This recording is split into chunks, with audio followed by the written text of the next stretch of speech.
Olá pessoal, tudo bem? Bom dia. Lá fora está um sol lindo de rachar. Aqui é o professor Celso e para aqueles que me seguem e é fora do lugar onde eu moro em Garopaba, né? Mas tem seguidores em Brasília, em Nova Iguaçu, São Paulo, tem alguns seguidores, algumas pessoas que compartilham com o nosso canal no intuito de realmente contribuir com a melhoria da educação. Então, para esses eu vou dar uma satisfação assim, né, para poder se situar. O motivo desse vídeo hoje é muito especial, é um sinal assim de muita alegria, né? Então, para vocês que são de fora da nossa cidade, eu sou o professor Celso, eu dou aula no ensino fundamental 1, terceira, quarta e quinta série, né? E é daqui que brotam os vídeos que vocês costumam assistir por aí, né? Aqui eu estou no meu estúdio, tá bom? E o motivo é uma partilha de muita alegria, porque ontem, numa reunião, graças à professora Cida, à professora Cláudia, que entenderam a importância dos ajustes iniciais para começar o ano letivo, então elas convocaram uma reunião, né, com os pais. Eu fui convidado, né, também como professor, né, que aqui o pessoal chama de especialista, professor de arte, de educação física e de inglês, né? Tá, isso é coisas daqui. Pessoal, observe o seguinte. Ontem eu fui numa reunião, saí de lá extasiado, contente, que pela primeira vez eu assisti uma reunião com pais, aonde, partindo dos pais, né, partindo dos pais, chegou até nós uma oportunidade fantástica. Os pais conseguiram botar uma lente gigante dentro do processo educacional. Foram os pais que conseguiram dar o primeiro passo para que a coisa tomasse um rumo assim fantástico, exuberante. Quando o pai começa a admitir: tem algo errado, nossos filhos estão sendo subestimados e isso vai provocar, logicamente, prejuízo para eles. Mais ou menos foi essa fala. E aí eu vi manifestações fantásticas de pais que falaram: não, eu tirei a televisão, eu fiz isso. Aí a criança fala assim: eu não tenho o que fazer agora. Tem sim, você pode brincar com isso, você pode pintar, você pode desenhar, você pode... Se fosse na minha época de criança, a gente ia falar: você pode soltar pipa, você pode rodar peão, né? E tudo isso está perdido. Mas a alegria foi tamanha que, dentre as coisas que eu falei, hoje eu achei importante fazer esse vídeo para complementar a minha fala. E ao complementar, também parabenizar aos pais que puderam estar presentes naquele dia. Ontem foi dia 27, né? Então, pessoal, é um marco. Que esse encontro realmente se transforme num marco na vida de aprendizado das nossas crianças. E como eu estou falando aqui no canal, claro, eu estou me referindo às crianças como se fosse somente as que eu dou aula. Não, é o Brasil inteiro, pessoal. É o Brasil inteiro. Todos nós estamos numa situação complexa, de difícil solução. Porque quem tem que tomar a solução não sabe tomar a solução. E quando não sabe tomar as decisões corretas. E quando tomam, eles privilegiam algo em seu próprio interesse, né? Então, se a educação está na mão de pessoas que são políticos, político interessa o quê? Reeleição. Político quer se reeleger. Político quer se manter no cargo. Político quer manter o poder, quer ter aquela sensação de que está sendo ele a pessoa fundamental naquele lugar, e a autoridade tem um saborzinho assim que parece que deixa as pessoas bem encantadas, né? Pessoal, nada contra, nada contra. Aplaudo. Se eu tiver um aluno que futuramente vai ser político, eu vou ficar muito feliz. Por quê? porque ele vai levar para dentro do meio político aprendizados que ele está adquirindo agora. E aí sim ele pode até mudar alguma coisa, melhorar alguma coisa lá. Mas por enquanto, o que a gente vê é decepção. É a gente nada, mas não sai do lugar. Dá abraçada, mas não sai do lugar. E o pior ainda, a gente ainda anda um pouquinho para trás. E o fato disso estar acontecendo a olhos vistos, há um tempo atrás, os pais não observavam isso. Os pais estavam tranquilos, confiando nas instituições. Bom, meu filho vai lá, estuda, usa uniforme, tudo, tá tudo certinho, faz um deverzinho de casa e tudo. Mas agora não. Graças a Deus, graças à tecnologia, né? Graças a essa forma, essa nova lente, né, que permite a gente enxergar mais minuciosamente as coisas, os pais estão acordando. E esse acordar é muito importante, porque isso é a comunidade acordar.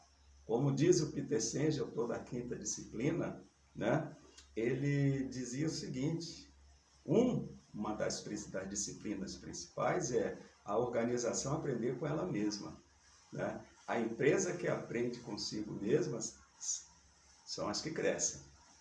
E agora nós temos uma comunidade escolar, mas essa comunidade escolar até então não estava aprendendo consigo mesma, não estava olhando para si, olhando ao seu redor, não estava avaliando, comparando, mas agora está. Então a gente tem que aproveitar esse momento, porque a reação para não deixar esse bem comum, quando eu falo bem comum, todos compreendem bem, né? A água é um bem comum, o ar é um bem comum, a educação é um bem comum. Então ela não pode ser instrumento na mão de nenhuma instituição, de nenhum político, nenhum economista, né? Do capital privado. Não, a educação, para nós, ela é tão essencial quanto é respirar, quanto é ter as florestas, né? Ter o ar, ter os mares. Isso é uma relação pequena daquilo que é bem comum. E a educação está encaixada nisso aí. Então, a partir do momento que essa compreensão chega até nós, a gente percebe claramente, né? E estão aí os grandes estudiosos para nos dizer: a única solução é conselhos e a comunidade, né, por intermédio do conselho ou por intermédio de qualquer outra pequena plataforma que forme comissões para discussões, né? Então, está na mão dos conselhos, dos professores e dos pais. A gente pode dizer assim: pô, nós estamos abandonados. Entre aspas, em parte sim, porque está certo, nossas crianças recebem do povo brasileiro, eu gosto de frisar isso, que é o povo brasileiro, é o seu José que está lá no Canavial, lá no Nordeste, trabalhando de 8 da manhã a 8 da noite, quando aquele seu Josézinho lá vai comprar o açúcar, que lá na região dele provavelmente é muito caro, mas lá está no pagamento do açúcar um valorzinho tal que o seu José contribui para que a nossa escola exista. Então, se a criança e os pais não tiverem noção, isso chama-se alienação. Ou seja, eu não compreendo de onde vem tudo isso que está aqui. Eu estou alienado.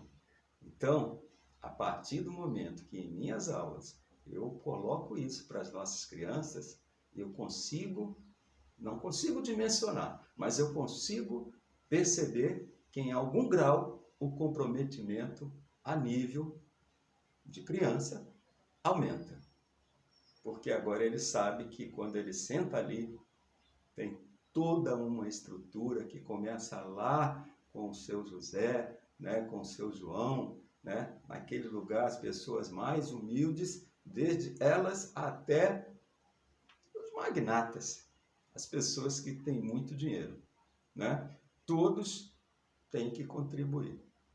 E, de certa forma, dizem, né? Me parece que é verdade, que quem acaba se sacrificando mais são as pessoas que ganham menos. Mas se sacrificam e a escola está aí. Só que a escola está aí comandada pela política. Por quê? Cargos comissionados são representantes do político, representantes do partido. Por mais que a pessoa seja professor ou professora abnegado, né? Na hora que assume o cargo comissionado, a coisa já se divide um pouco, não é?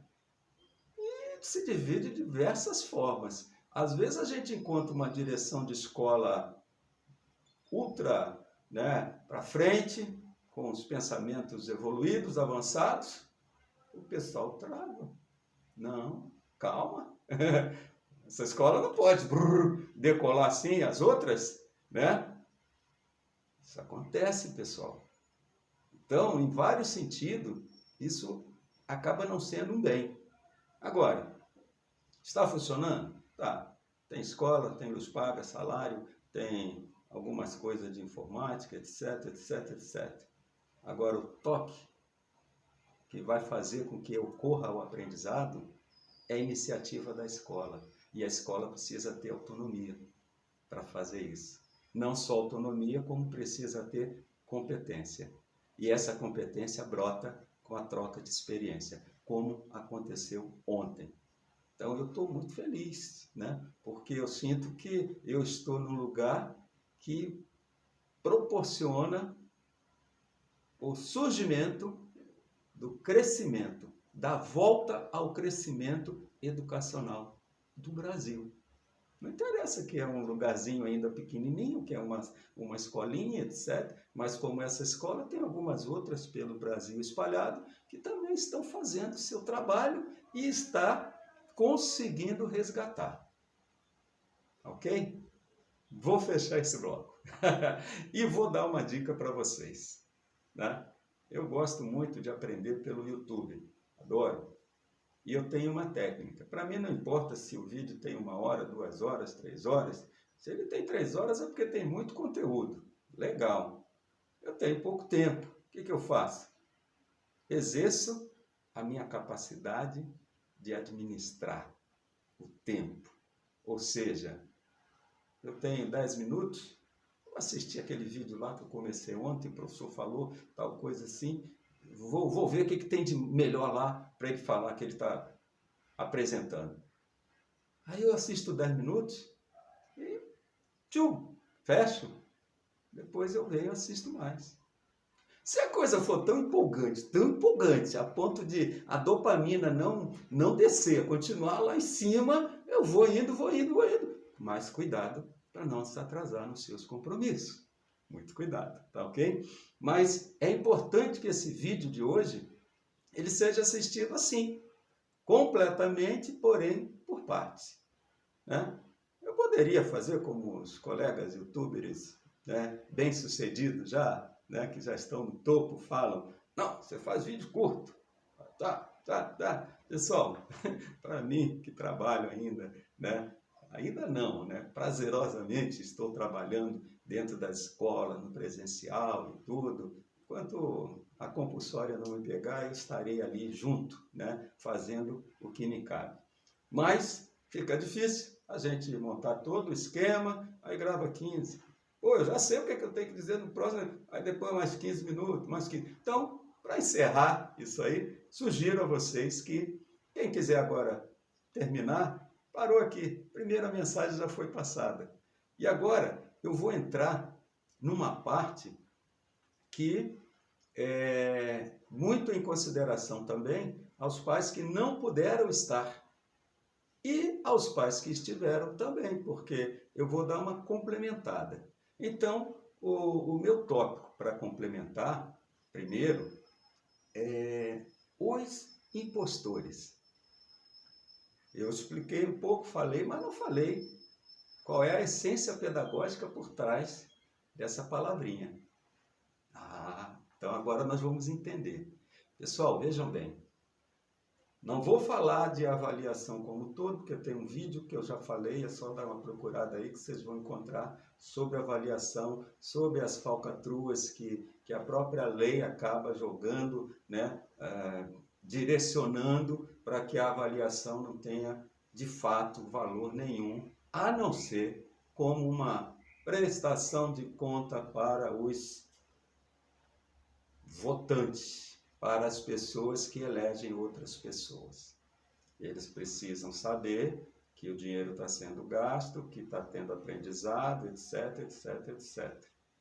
Mas nós estamos careca de saber que o aprendizado do Brasil está no mais baixo nível que poderia estar. Não há como maquiar isso daí. Havia no passado, hoje não. Tá ok?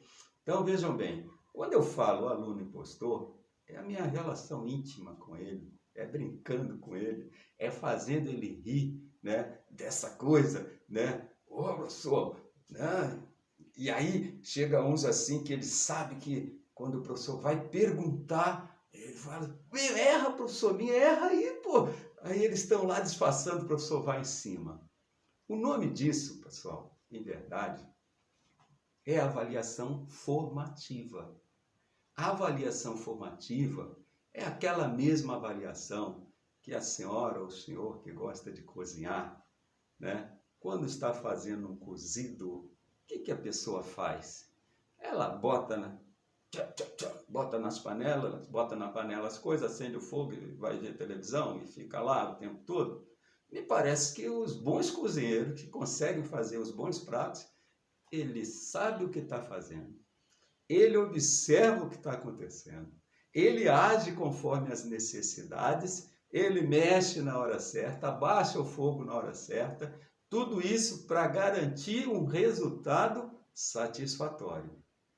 Então, é isso que é avaliação formativa, né? Então, quando nós estamos dando aula, não adianta a gente cair na formalidade de dizer assim, ó, vocês vão ter prova dia tal, dia tal, dia tal, e não sei o quê, meio que dando um caminho das pedras para se cumprir protocolo, que nos afasta do aprendizado, que ensina errado as nossas crianças, ensina as crianças a estudarem somente para a prova.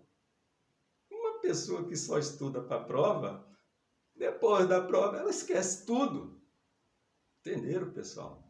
Não é essa a missão da escola. A missão da escola é colocar conhecimento à disposição do aluno, no próprio aluno, né? Não à disposição do aluno lá no YouTube, no Google, na enciclopédia, não, no próprio aluno. Porque quando esse aluno sai daqui, vai para o Japão, vai para a Alemanha, vai para qualquer lugar, onde ele for, ele carrega o seu aprendizado permanente. E é com esse aprendizado que ele brilha, ou não, onde ele chegar.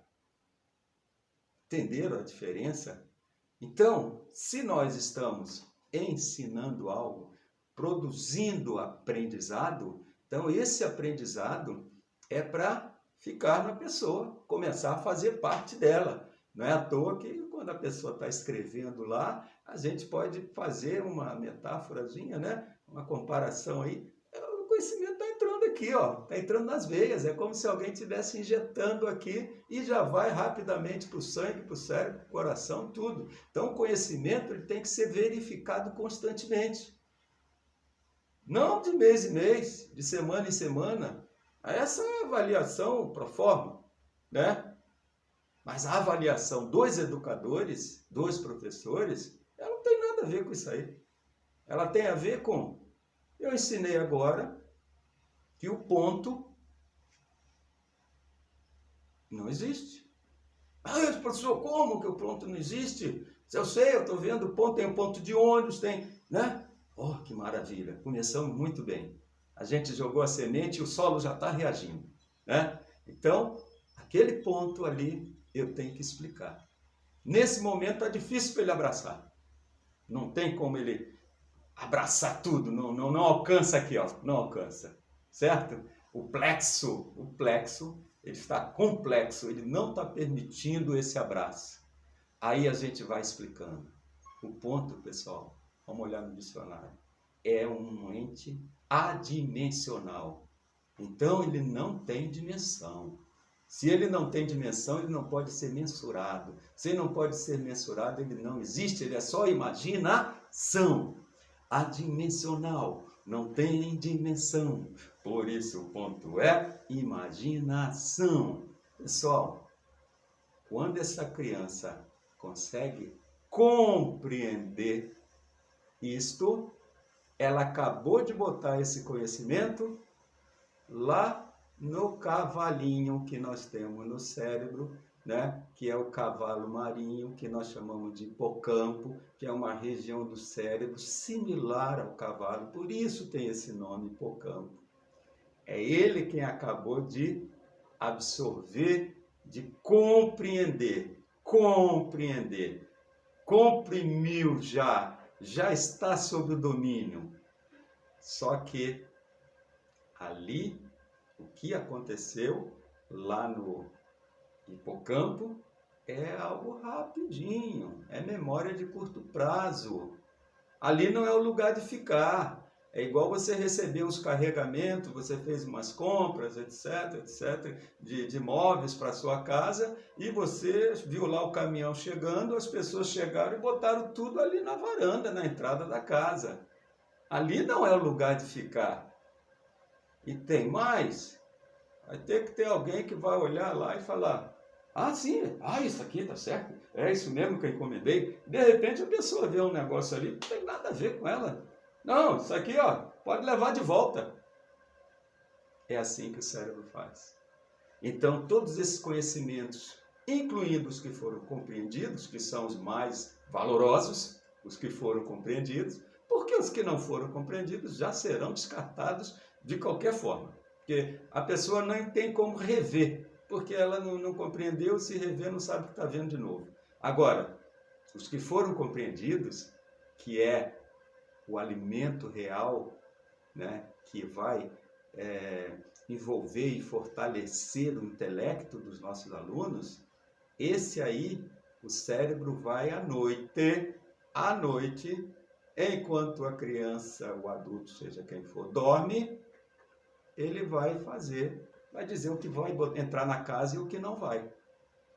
E as coisas que vão entrar na casa vão para uma capa, que também nós chamamos de córtex cerebral. Por quê? Porque ele envolve o cérebro, é a periferia do cérebro, essa parte que está lá, logo depois do osso e a massa cinzenta, é ali que vai ter que ficar esses conhecimentos. E aí vem um fenômeno fantástico, pessoal. Vem um fenômeno fantástico. O aluno compreendeu. Quer dizer que ele prendeu aquilo ali, isso é importante. Agora ele vai liberar aquilo ali.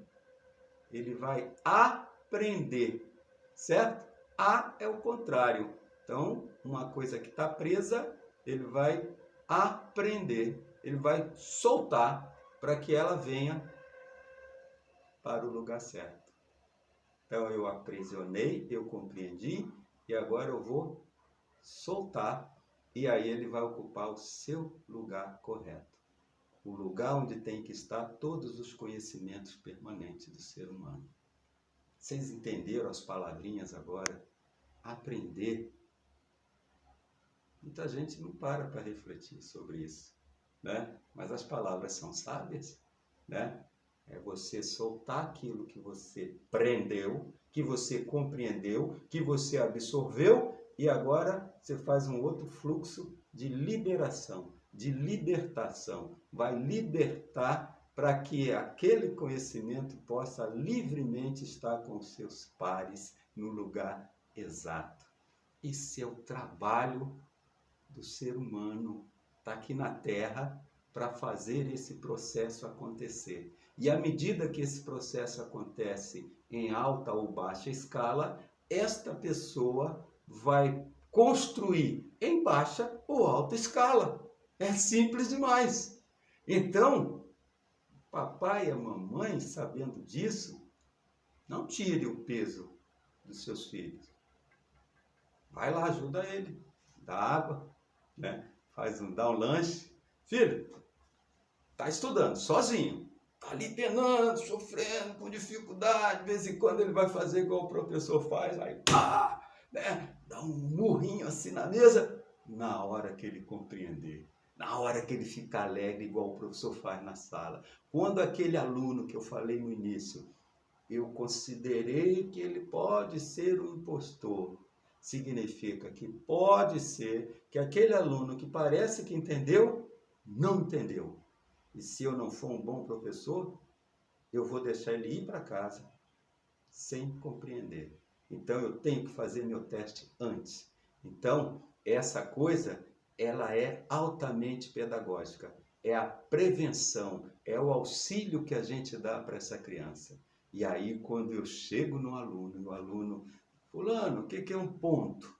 E ele olha, não sabe, vou para o outro.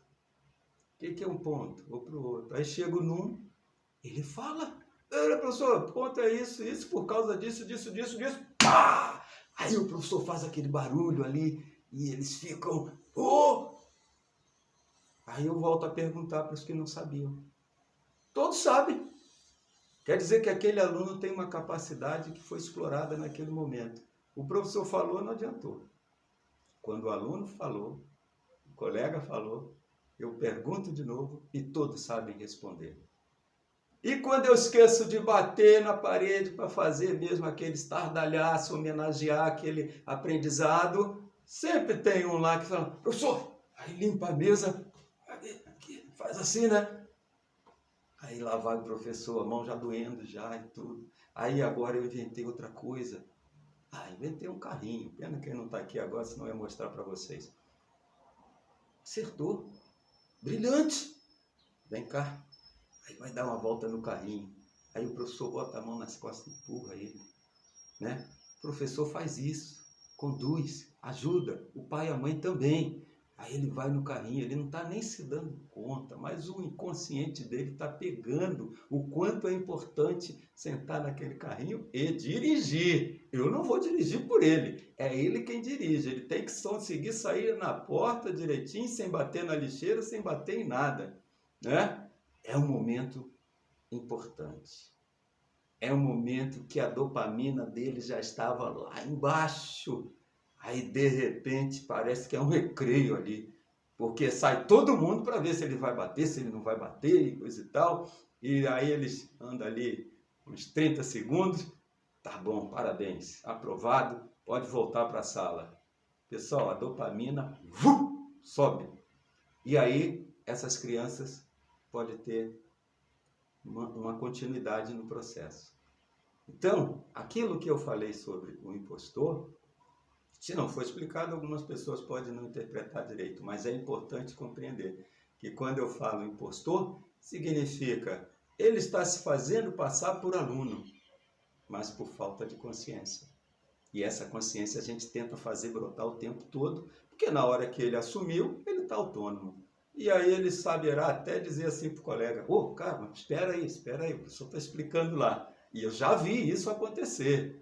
Imagina uma figurinha pequenininha na carteira prestando atenção e o coleguinha distraído, que não está imbuído ainda dos seus deveres, vai querer conversar com ela, que está com aquele olhinho brilhando ali, né? Eu já vi criança chegar e falar assim, calma, faz assim, ó. E aí o outro chega lá, aí para, aí ele começa a despertar a partir dali. Vocês estão entendendo então a ideia, né? Avaliação formativa, ela tem que ser feita constantemente. Só que eu estou hoje falando diretamente para os pais, né? Então, pai e mãe pode fazer isso também? Pode. Pai e mãe pode não interferir a ponto de tirar o peso da criança, porque é o peso que a está fortalecendo. Mas pode interferir de outras formas. Olha que fantástico. Você está lá, está vendo seu filho sentado, estudando. Ou porque você mandou, ou porque ele já está imbuído dos seus deveres. Está estudando. Você não vai sentar lá e ficar, mas isso aqui está certo, está errado. Deixa ele perceber. Né?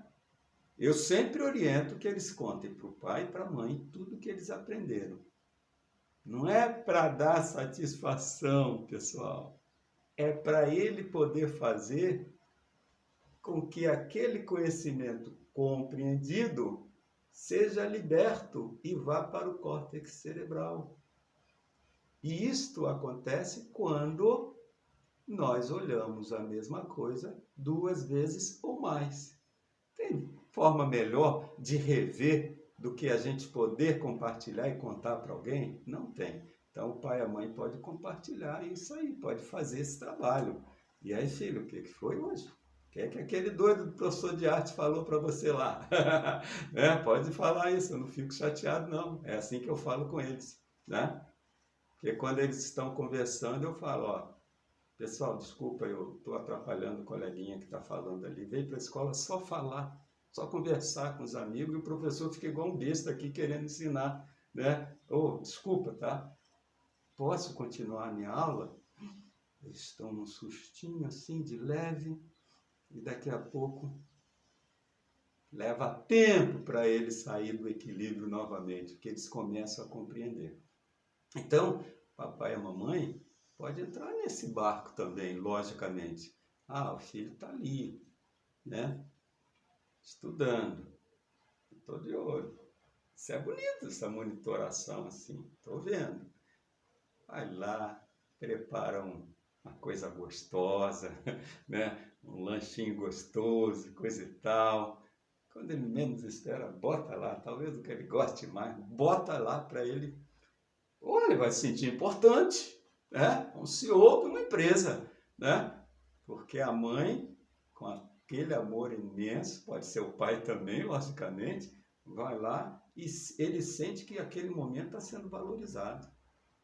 A minha mãe, que estaria completando 100 anos, 6 de fevereiro, quando ela estava ainda entre nós, ela fazia umas coisinhas parecidas. E um colega meu estudar comigo. Não era jogar, não era brincar, a gente ia estudar, como eu ia para a casa dele também. Estudar, se preparar, coisa e tal, para concurso, coisa e tal. Isso a gente tinha 13, 14 anos, já estava nessa dos concursos, para a escola militar e por aí vai. E eu não sei porquê, as mães minhas e a desse meu colega nem se conheciam, mas tinham o mesmo comportamento. Quando chegava lá, a mãe do meu colega preparava um lanche que eu, meu Deus do céu, ele estudava, depois tinha o lanche e voltava a estudar. Quando chegava na minha casa, a mesma coisa. Na época eu nem me dava conta disso. Mas hoje eu reconheço o quanto que isso foi benéfico. Tanto que eu estou com 64, eu não esqueço disso nunca, né? Então, pessoal, pai e mãe pode entrar nessa? Pode, claro que pode, mas entra não protegendo, porque não há necessidade, ninguém está agredindo, ninguém está atacando, muito pelo contrário. Escola é a segunda casa mesmo, é a segunda família. Muitas das vezes o que escapa à família, a escola resgata lá na frente. Então a escola é um instrumento que auxilia a família, né? Mas o principal motivo da escola é contribuir para que a civilização, né, que a raça humana evolua. Olha a grande responsabilidade da escola, é enorme. Então ela é confiável, sim, é confiável. E ela é mais confiável à medida que também ela se torna mais transparente. E ela se torna mais transparente quando as pessoas participam mais, né? Uma reunião como aquela podia ter mais pais, mas certamente estava envolvido em outras situações e a prioridade ficou meio assim atravessada, né? Às vezes, mas quem sabe as próximas reuniões que tenham uma quantidade maior e que o formato seja tal que permita realmente brotar dali boas conclusões, boas reflexões, né? Aí eu acredito que a gestão da escola, né, saberá fazer isso tranquilamente. Então é muito importante, pessoal. Então eu vou fechar esse bloquinho aqui. Quem quiser desligar, já desliga, vai fazer o que tem que fazer também, etc. Mas quando for à noite, mais tarde, volta, vê o que o besta desse professor está falando mais ainda. Pô, será que ainda não acabou? Vou ver se tem mais alguma coisa que me interessa. Aí você volta. Quando você voltar, você vai ver o professor falar de algo muito, muito importante, que é o aluno, quando vai para a sala de aula, ele tem que ter a noção de que cada ida ao banheiro, cada ida para beber água, né? Chamamos isso de absenteísmo. Olha que nome, né? Então, essa pessoa está faltante, ela está perdendo aula. Se ela vai no banheiro 5 minutos e volta, pode ser que ela tenha perdido a chave do conhecimento que estava sendo passado. Então, quem sabe a gente consegue orientá-los para, de fato, ir ao banheiro na hora do recreio, né? Ou antes de iniciar a aula, para eles compreenderem que esse pedacinho de aula, está todo o universo voltado para eles, né? Está aquela sala que o seu José lá do Canavial ajudou a pagar, né? Então o seu José está preocupado também. Será que meu dinheiro está sendo bem empregado? Será que nossas crianças estão realmente aprendendo? Será que está valendo a pena eu pagar imposto, né? Então, eles precisam ter essa ideia. E as idas ao banheiro, elas são prejudiciais, sim. Podem ter certeza. Porque não há como o professor parar a aula, porque um aluno foi sabendo que depois vai outro, né? Então eu falo com eles, o professor Vaso está lá, só que ele tem um bocão, mas ele não fala. Então você é o que decide, se você quiser ir, se tiver com muita urgência, tu vai, mas se você não, se entender que é importante, permanece. E tá chovendo de alunos que quando termina faz questão de dizer, professor, segurei até agora, obrigado pela aula, né? A aula hoje foi fantástica, já ouvi muito isso, né? E aí vai ao banheiro, né? Às vezes, quando o professor nota uma necessidade, ou mesmo sem a necessidade notável, 2 horas de aula é um exagero. Não vou falar disso porque o vídeo anterior já falou, tá? É só assistir lá que vocês vão ver. É um exagero. Então, forçosamente, eu tenho que cuidar da dopamina. Eu faço um recreiozinho lá, paro tudo. Quem quer beber água nessa fila, nessa, tá? Vamos lá, volto rapidinho. Depois tem o recreião, né? Então, pessoal, é muito importante ter consciência. Se você parar e olhar para você e falar assim, vou fazer um exercício, vou tirar de mim tudo que não sou eu, né? Você pode tirar a roupa, tirar o óculos, tirar a profissão, tirar umas crenças, tirar não sei o que, não sei o que, não sei o que. Enquanto você está tirando coisas, você ainda está existindo.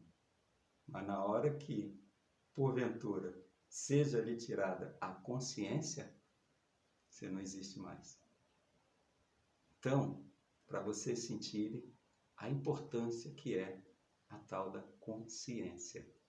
Ter consciência disso ou daquilo é o que dá vida para isso ou aquilo florescer. Se não tiver consciência, não vai florescer. Não adianta a gente obrigar o aluno a dizer assim, tem essa regra, essa regra, essa regra, essa regra. E a consciência? Se tem consciência, as regras rapidamente passam, se incorporam e a pessoa vai porque está consciente. Ele aceitou, né? Porque é outro caso sério. Nós não colocamos para dentro do outro ser humano aquilo que o ser humano não quer que entre. Esse é um detalhe importante que nem um pai, nem uma mãe deve esquecer. Porque chega um momento que você vai dizer 10 coisas importantes, mas ele vai curtir só uma. E é só uma que vai entrar. Mas esse meu filho é desaforado, não sei o que, não sei o que. Não, ele é um ser humano, que nem nós. Nós somos assim, nós selecionamos. e a própria criança também seleciona. Por isso, às vezes, é difícil alfabetizar. Sabe por quê? Porque a criança que está começando a ser alfabetizada, ela já tem as suas teorias de como se escreve. Pede para ela escrever formiga. Ela está escrito. Pede para ela escrever elefante. Né? Está escrito. E para ela tá bom. Agora imagina a gente ter que dizer para essa criança. Não é bem assim. Tem que ter isso. Esse diálogo, pessoal, leva às vezes em torno de 1 ano para a criança poder desconstruir aquilo que ela tinha como teoria, né? Para poder botar um novo conhecimento, né? O correto. Isso leva um tempinho. E esse tempo, há um tempo atrás, ninguém sabia disso. Até que Emília Ferreira, tiro meu chapéu, né? Para mim, é uma das coisas mais interessantes que surgiu nos últimos tempos dentro do campo da alfabetização. Claro que agora a neurociência chegou para, né? Com a consciência fonológica, a neurociência deu o toque final. Mas, combinando novos conhecimentos da neurociência com Emília Ferreira, só não se alfabetiza se não quiser. Entende? Então, a gente já sabe que não só a criança, todos os adultos, todos nós temos as nossas próprias teorias sobre as coisas. E são justamente essas teorias que nos impedem de compreender de fato como as coisas funcionam. Entenderam? Então, isso ocorre com nossos alunos? Claro. Então, é importante que a gente leve para eles, pelo diálogo, consciência. Né? É aquele papai lá que o filho que está dos 7 aos 14, o download é do pai. Todas as células do corpo dele, seja menino ou menina, ele está preparado para absorver do pai. Esse pai, na maioria dos casos, não sabe disso.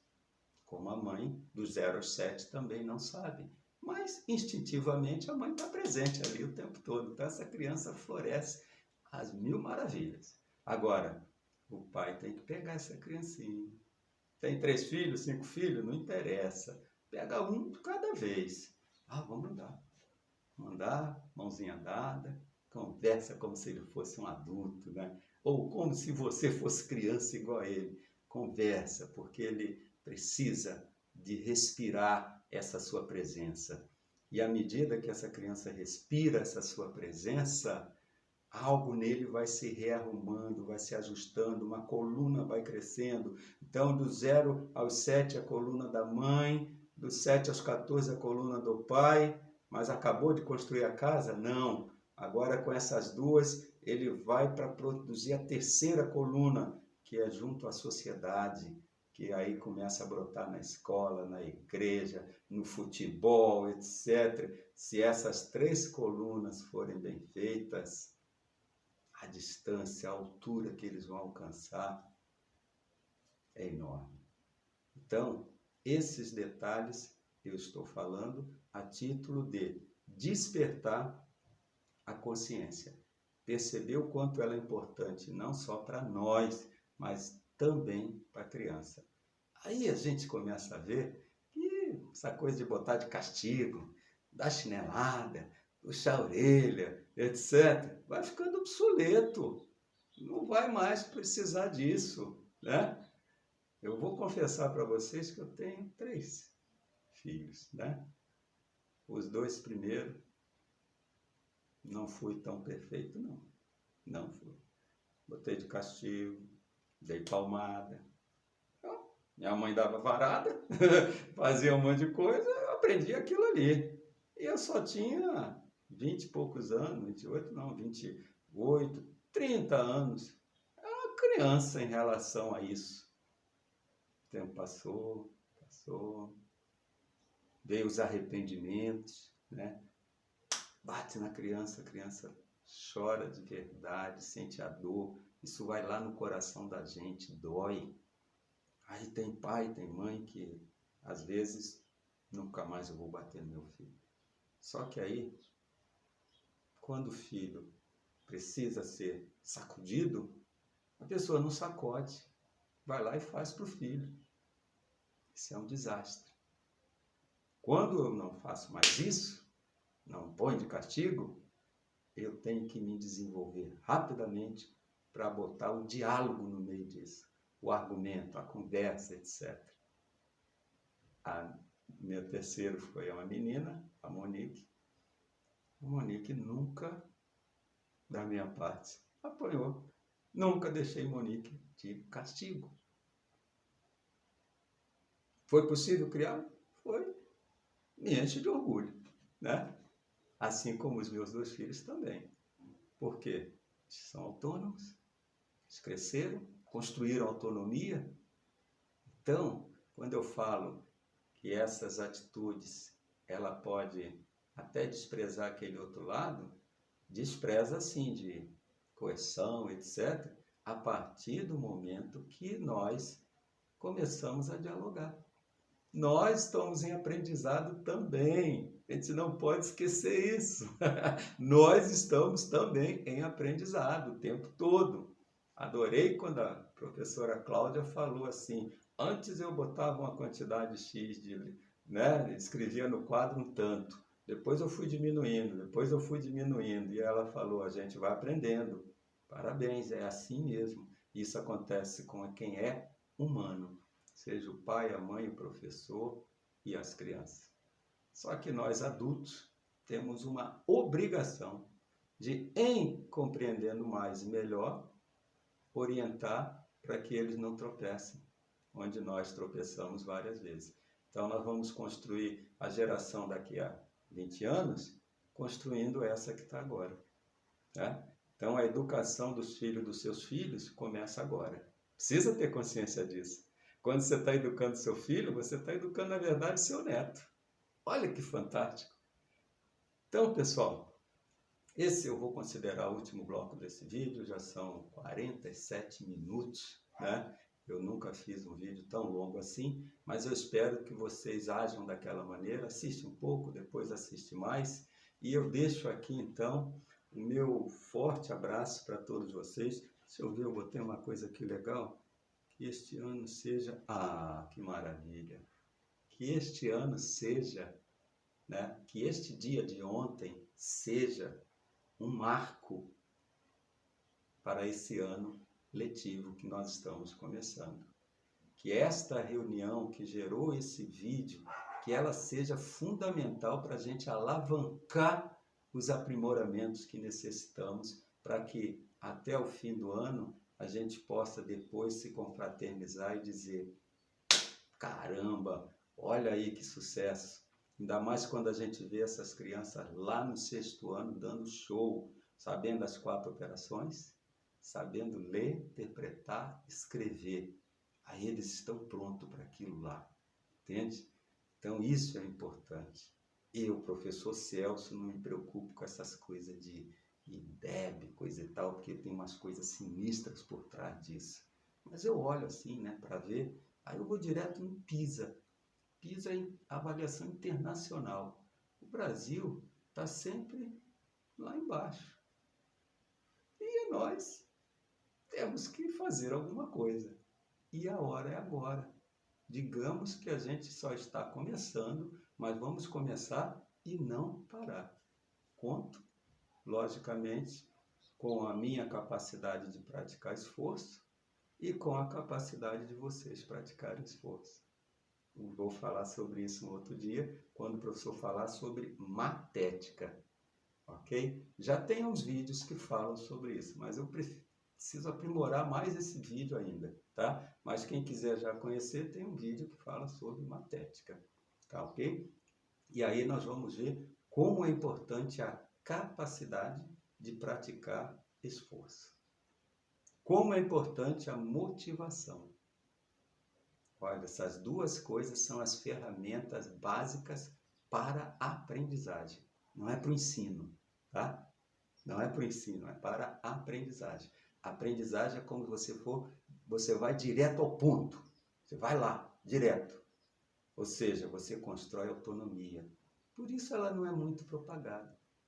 Porque nós vamos ter gênios pipocando por aí, descobrindo as suas vertentes, né? Descobrindo seus dons, suas habilidades e aprendendo sozinho 10 vezes mais rápido do que aprende com alguém ensinando. Isso chega a ser perigoso, abala as estruturas. Mas quem não quer isso? Qual de nós que teve sucesso em alguma coisa não agiu exatamente assim?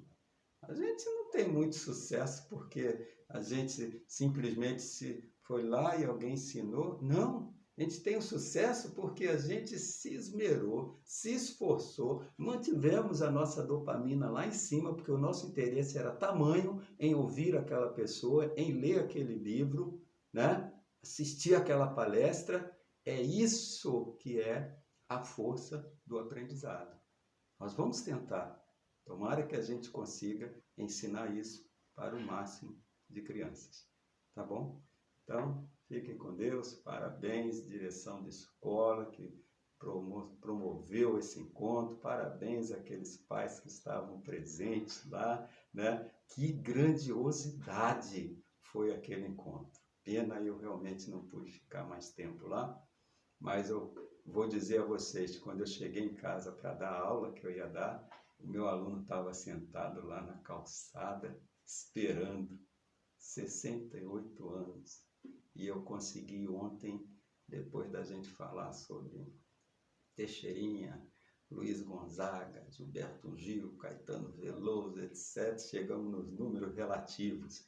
E aí ele aprendeu pela primeira vez que existem os números negativos, que faz parte do conjunto dos inteiros.